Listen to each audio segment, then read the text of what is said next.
जय श्री कृष्ण बंधुओं।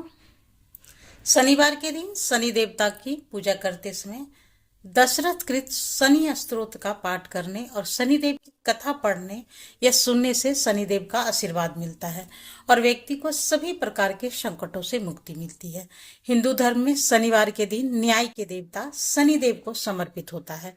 तो जो लोग किसी भी विशेष कार्य को सिद्ध करना चाहते हैं वे लोग शनिवार के दिन व्रत रखकर शनिदेव की पूजा कर सकते हैं और शनि स्तोत्र का पाठ करते हैं तो उनको कार्य में सफलता और सिद्धि प्राप्त होती है। इसके अलावा शनि स्तोत्र का पाठ करने से शनि की 7.5 और ढैया का प्रकोप भी कम हो सकता है। तो आइए आज के वीडियो में हम पूरी श्रद्धा के साथ सुनते हैं शनिवार व्रत की संपूर्ण कथा और उससे पहले सुनते हैं दशरथ कृत शनि स्तोत्र, जिनके शरीर का वर्ण कृष्ण, नील तथा भगवान शंकर के समान है। उन शनिदेव को नमस्कार है जो जगत के लिए कालाग्नि और कृतांत रूप है। उन शनिश्चर को बारंबार नमस्कार है, जिनका शरीर कंकाल जैसा मांसहीन तथा जिनकी दाढ़ी मूछ और जटा बड़ी हुई है। उन शनिदेव को नमस्कार है, जिसके बड़े बड़े नेत्र, पीठ में सटा हुआ पेट और भयानक आकार है। उन शनिश्चर देव को नमस्कार है, जिनके शरीर का ढांचा फैला हुआ है, जिनके रोए बहुत मोटे हैं, जो लंबे चौड़े किंतु सूखे शरीर वाले हैं और जिनकी दाढ़ी काल रूप है। उन शनिदेव को बारंबार प्रणाम है।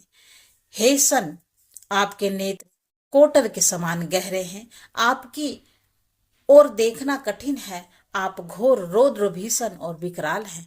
आपको नमस्कार है। बलिमुख, आप सब कुछ भक्षण करने वाले हैं, आपको नमस्कार है। सूर्य, चंदन, भास्कर, पुत्र अभय देने वाले देवता, आपको प्रणाम। नीचे और दृष्टि रखने वाले शनिदेव, आपको नमस्कार है। संवतर्क, आपको प्रणाम है।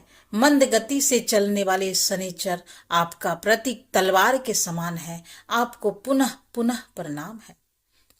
आपने तपस्या से अपने देह को दग्ध कर लिया है। आप सदा योगाभ्यास में तत्पर, भूख से आतुर और अतृप्त रहते हैं, आपको सदा सर्वदा नमस्कार है। ज्ञान नेत्र, आपको प्रणाम है। काश्यप नंदन सूर्यपुत्र शनिदेव, आपको नमस्कार है। आप संतुष्ट होने पर राज्य दे देते हैं और रुष्ट होने पर उसे तत्काल हर लेते हैं। देवता, असुर, मनुष्य, सिद्ध, विद्याधर और नाग, यह सब आपकी दृष्टि पड़ने पर समूल नष्ट हो जाते हैं। देव, मुझ पर प्रसन्न होइए, मैं वर पाने के योग्य हूँ और आपकी शरण में आई हूँ। सभी प्रेम से बोलिए शनिदेव महाराज की जय।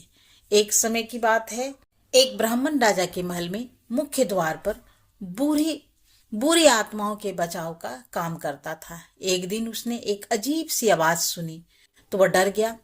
कई दिनों तक उसे वह आवाज सुनाई देती रही। उसने कभी भी उस रहस्यमय आवाज के बारे में अपनी पत्नी को नहीं बताया और उसका स्वास्थ्य दिन प्रतिदिन खराब होता गया।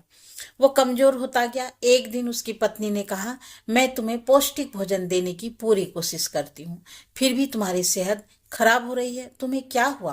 कुछ समय तक तो वह चुप रहा। फिर उसकी पत्नी ने उसे बहुत समझाया कि उसे अपने मन की बात बता देनी चाहिए, ताकि जो तनाव है इतने दिनों से उसे मिल रहा है उससे छुटकारा पाया जा सके, कोई उपाय सोचा जा सके। ब्राह्मण ने कहा, मुझे हर शनिवार एक अजीब सी आवाज सुनाई देती है और वह आवाज कहती है कि वह हमारे राजा को कष्ट देना चाहती है और उस कष्ट की अवधि 7 साल, 2.5 साल, 2.5 महीने, 2.5 दिन या कम से कम 2.5 पहर यानी 7 घंटे होगी। अब राजा कोई भी अवधि चुन सकता है, कष्ट तो होना अनिवार्य ही लिखा है। ब्राह्मण की पत्नी यह सुनकर मुस्कुराई और बोली, आपने मुझे यह बात पहले क्यों नहीं बताई? राजा को तो बचाना ही होगा, चाहे हमें इसके लिए कुछ भी क्यों न करना पड़े। आप 2.5 पहर का कष्ट सह लीजिए। आत्मा अगले दिन फिर महल में आई और वही संदेश दोहराया। आपकी बार ब्राह्मण ने कहा, मैं राजा का कष्ट अपने ऊपर लेने को तैयार हूं, आप 2.5 पहर का मेरे ऊपर रह सकते हैं। आत्मा ब्राह्मण के इस प्रस्ताव से प्रसन्न हुई। फिर ब्राह्मण नदी के किनारे गए। वे ध्यान से समय बिताना चाहते थे। उन्होंने पानी की सतह पर 2 आम के फल तैरते हुए देखे। उन्होंने उन्हें ऊपर से पकड़ा और अपनी जांघ के नीचे रख लिया। राजा के राजकुमार पिछले 2 दिनों से शिकार पर गए हुए थे। वे अब तक वापस नहीं लौटे थे। इस कारण राजा बहुत बेचैन व्याकुल थे। उन्होंने राजकुमारों को खोजने के लिए अपने दूतों को अलग अलग दिशाओं में भेजा। संयोगवश एक दूत ब्राह्मण के पास भी जा पहुंचा। उसे यह देखकर अत्यंत आश्चर्य हुआ कि ब्राह्मण ने राजकुमार के सिर अपनी जांघों के नीचे छुपा रखे थे। उसने यह बात राजा को बताई। सुनकर राजा क्रोधित हो गए। उन्होंने ब्राह्मण को सूली पर चढ़ा देने का या फिर फांसी देने का आदेश दिया। राजा ने ब्राह्मण से उनकी अंतिम इच्छा पूछी तो ब्राह्मण ने कहा, कृपा करके मुझे 2.5 पहर तक मत मारना। राजा ब्राह्मण की यह बात मान गया। निर्धारित समय समाप्त होने पर ब्राह्मण के अंत की उसे सजा देने की व्यवस्था कर दी गई। ब्राह्मण का सिर गर्म लोहे की तलवार से काटा जाना था। जैसे ही वधकर्ता ने ब्राह्मण पर आक्रमण किया, वह गर्म तलवार टुकड़े टुकड़े।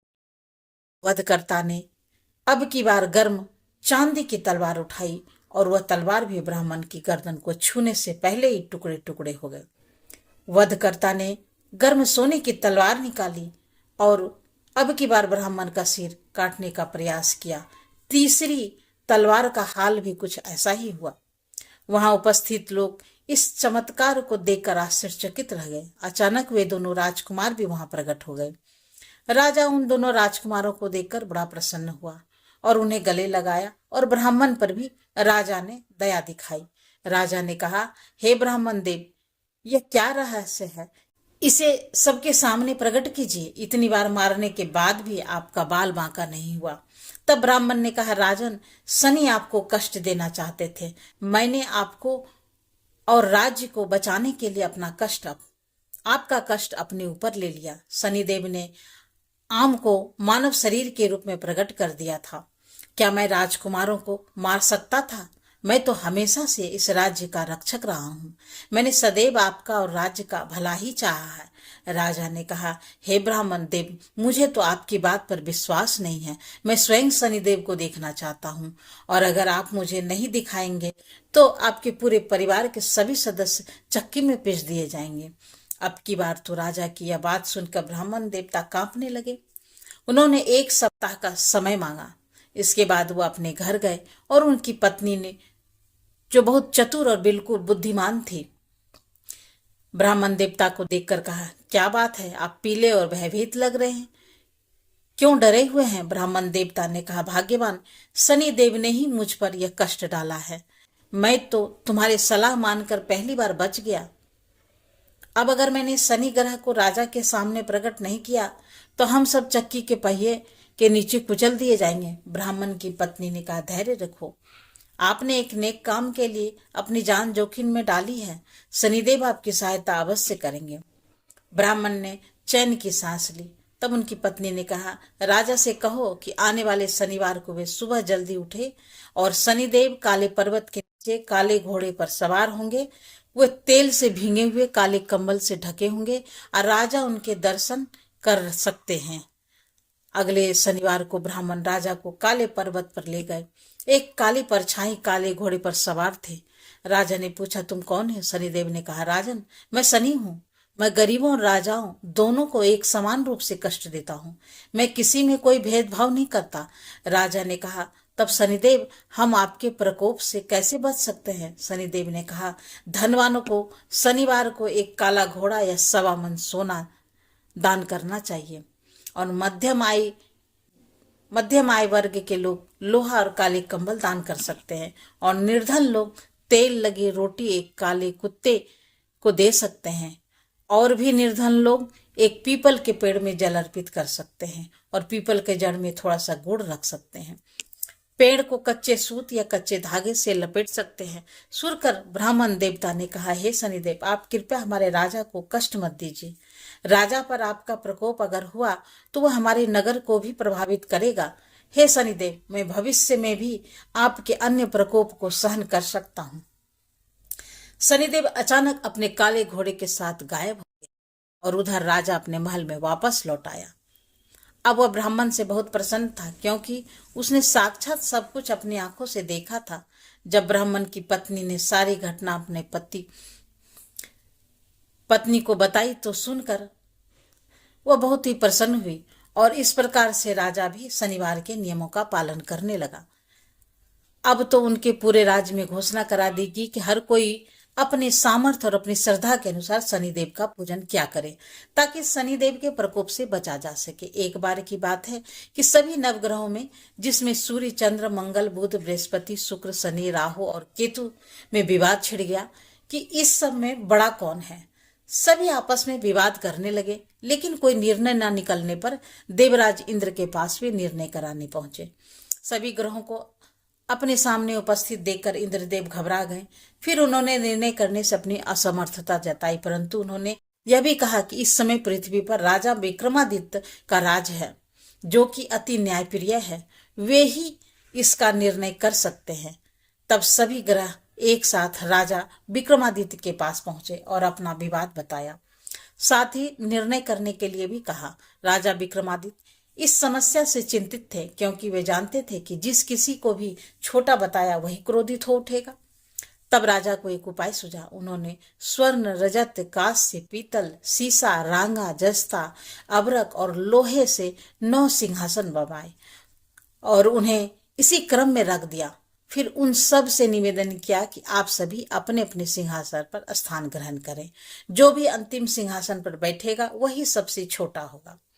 इसके अनुसार लौह सिंहासन सबसे बाद में होने के कारण शनिदेव सबसे बाद में बैठे, तो वही सबसे छोटा कहलाए। अब शनिदेव को लगा कि राजा ने ऐसा जानबूझकर किया है, तो वह क्रोध में आकर राजा विक्रमादित्य से बोले, राजा तू मुझे नहीं जानता। सूर्य एक राशि में 1 महीना, चंद्रमा 2.25 दिन और मंगल 1.5 महीना और बृहस्पति 13 महीना, बुध और शुक्र 1 महीना विचरण करते हैं, लेकिन मैं 2.5 से 7 साल तक रहता हूँ। बड़े बड़ों का मैंने विनाश किया है। श्री राम की 7.5 आई तो उन्हें वनवास हो गया, और रावण की आई तो उन्हें लंका और वानरों की सेना से हारना पड़ा। अब तुम सावधान होकर रहना। ऐसा कहकर कोपित हुए शनिदेव जी वहां से चले गए, और तब अन्य ग्रह भी खुशी खुशी चले गए। कुछ समय बाद राजा की 7.5 आई। तब राजा घोड़े के सौदागर बनकर वहां आए। उनके पास कई सारी बढ़िया घोड़े थे। राजा ने यह समाचार सुनकर अपने अश्वपाल को अच्छे घोड़े खरीदने की आज्ञा दी। उसने कई अच्छे घोड़े खरीदे और एक सर्वोत्तम घोड़े को राजा की सवारी करने दिया। अब जैसे ही राजा उस घोड़े पर सवार हुए, वो घोड़ा सरपट वन की ओर भागा और घने जंगल में पहुंचकर वो अंतर्ध्यान हो गया। अब राजा भूख प्यास से भटकते रहे। तब एक ग्वाला ने उन्हें पानी पिलाया। राजा ने प्रसन्न होकर उसे अपने अंगूठी दी, और वह अंगूठी देखकर राजा अपने नगर को चल पड़े। वहां उन्होंने अपना नाम उज्जैन निवासी विका बतलाया, और वहां उन्होंने एक सेठ की दुकान में रुककर जलपान किया। कुछ देर रुककर आराम भी किया। भाग्यवश उस सेठ की उस दिन खूब बिक्री हुई। अब सेठ रूप बदलते हुए राजा विक्रमादित्य को अपने साथ अपने घर ले गया। वहां पर राजा ने खूंटी पर देखा कि एक हार टंगा हुआ है, जिसमें खूंटी निगल रहा है। देखते देखते थोड़े देर में पूरा हार गायब हो गया। अब सेठ ने वापस आने पर देखा कि हार तो गायब है। सेठ ने समझा कि विका ने ही उसे चुराया है। फिर तो सेठ ने कोतवाल के पास उन्हें पकड़वा दिया। अब उस नगर के राजा ने भी राजा विक्रमादित्य को चोर समझकर उसके हाथ पैर कटवा दिए और नगर से बाहर फेंकवा दिए। वहां से एक तेली निकल रहा था, जिसे दया आई और उसने विका को अपनी गाड़ी में बिठाया। वो अपने जीभ से बैलों को हाँकाने लगा। उस समय तक राजा की शनि दशा समाप्त हो गई। वर्षा ऋतु आने पर राजा मल्हार गाने लगा, और राजा जिस नगर में थे वहां की राजकुमारी मनभावनी को उनका गाना इतना पसंद आया कि उसने मन ही मन प्रण कर लिया कि वह उस राग गाने वाले से ही विवाह करेगी। राजकुमारी ने दासी को राग गाने वाले को ढूंढने के लिए भेज दिया। तब दासी ने बताया कि वह तो एक चौरंगिया अर्थात अपाहिज है, परंतु राजकुमारी नहीं मानी। अगले ही दिन वह भूख प्यास त्याग कर अनशन पर बैठ गई। विवाह करेगी तो उसी से करेगी। बहुत समझाने पर भी जब राजकुमारी नहीं मानी, तो राजा ने उस तेली को बुला भेजा और विवाह की तैयारी करने को कहा। फिर तो उसका विवाह राजकुमारी से हो गया। तब एक दिन सोते हुए स्वप्न में शनिदेव ने राजा को दर्शन देकर कहा कि हे राजन, देखा तुमने मुझे छोटा बताकर कितना दुख झेला। अब राजा ने उससे क्षमा मांगी और प्रार्थना करते हुए कहा, हे शनिदेव, जैसा दुख मुझे दिया है किसी और को मत दीजिएगा। तब शनिदेव मान गए और कहा कि जो मेरी कथा और व्रत करेगा उसे मेरी दशा में कोई भी दुख नहीं होगा। जो व्यक्ति रोज मेरा ध्यान करेगा और चींटियों को आटा डालेगा उनकी भी सभी मनोकामनाएं पूर्ण हो गई। और ऐसा कहकर शनिदेव ने राजा को हाथ पैर वापस कर दिए। इधर प्रातःकाल आंख खुलने पर राजकुमारी ने देखा, वह बड़ी आश्चर्यचकित हुई जब विका अर्थात राजा विक्रमादित्य ने राजकुमारी को बताया उज्जैन के राजा विक्रमादित्य हैं। जानकर सभी अत्यंत प्रसन्न हुए। सेठ ने जब सुना तो वह राजा के पैरों पर गिरकर क्षमा मांगने लगा। राजा ने कहा कि यह तो शनिदेव की क्रोध था, इसमें किसी का कोई दोष नहीं। सेठ ने फिर भी निवेदन किया कि राजन, मुझे शांति तभी मिलेगी जब आप मेरे घर चलकर भोजन करेंगे।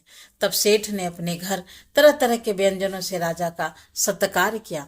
सभी ने देखा कि जो खूंटी पर हार निगल गई थी वही अब उसे धीरे धीरे उगल रही है। सेठ ने अनेक मोहरे देकर राजा का धन्यवाद किया। इसके बाद राजा रानी को लेकर अपने राज्य वापस लौट आए, जहां पर उसका खूब धूमधाम से स्वागत किया गया। राजा विक्रमादित्य ने कहा कि उन्होंने शनिदेव को छोटा बताया था, लेकिन वे तो सर्वश्रेष्ठ हैं।